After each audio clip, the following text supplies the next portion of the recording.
Today we're going to be talking about my favorite blonde ale to date.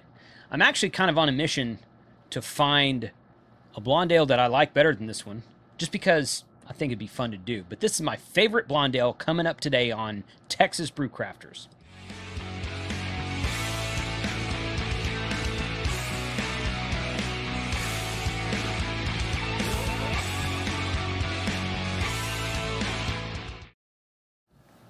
Hey guys, welcome to Texas Brew Crafters. My name's Jason, and on this channel we do reviews of Texas-based breweries and Texas-based beer. And some live streams sometimes for the whole nationwide cheers thing, which quite frankly might be starting again.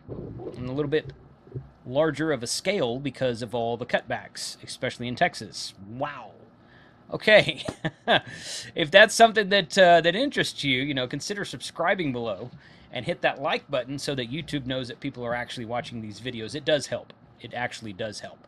So, but thanks for watching whether you subscribe or not. I really do appreciate it. So today we're going to be looking at Fusion Feisty Blonde.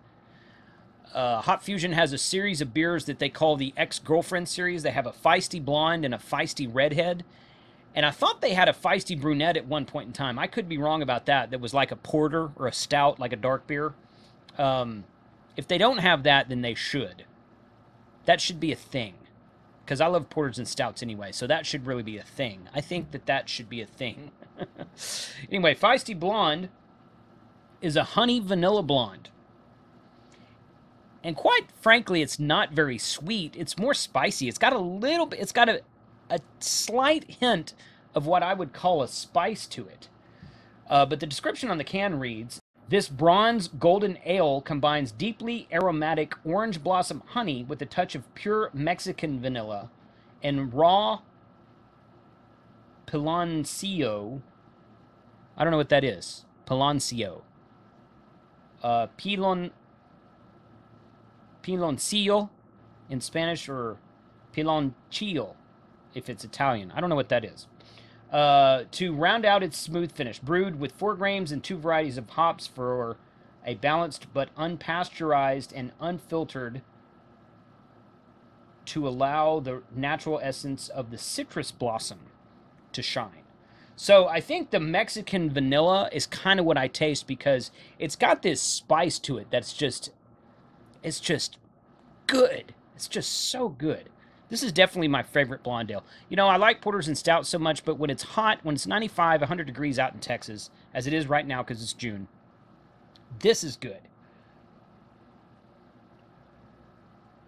You don't want to drink a really dark beer when it's that that hot out. At least not usually. I mean, you can. And I think I've said on this channel before that I'm like, I don't like it when I go into breweries in Texas in the summer and they've got 5 or 6 IPAs and no porters and stouts at all, and they're like, well, it's too hot out for those. And you go back into that same brewery in the middle of winter when it's 30 degrees outside, and they maybe have 1 or 2 porters and stouts, but they still have 4 or 5 IPAs on the wall. And I'm like, why are you serving summer beer during the winter if you're not going to serve winter beer during the summer? Doesn't make sense. Seems like a cop-out. Fusion is not that way. Fusion is in Fort Worth. They've got an incredibly wide variety. They've got a porter called a Coco Añejo, which is a coconut. I think it's a porter. I think it's a coconut porter. They've got their Feisty Redhead, which is a red ale version of this, which I actually never had. I need to get that and try it on this show. So we're going to be doing some of that upcoming.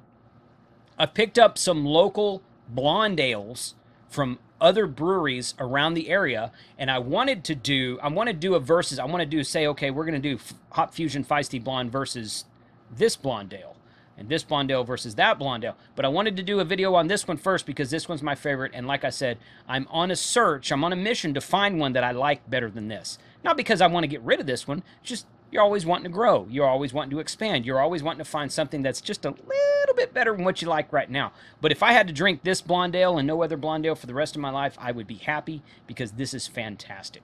Find us on Untapped, TX Brew Crafters. Hit up our website, texasbrewcrafters.tv. And once again, thank you for watching. Even if you don't subscribe, that's okay. Put your comments below. Let me know if you've had this beer, what you think about it. If you have a blonde ale that you like, from anywhere. Doesn't have to be from Texas. Put a comment below. If it's something I can get here, I'd love to try it and see how it compares to this one. Everyone stay safe.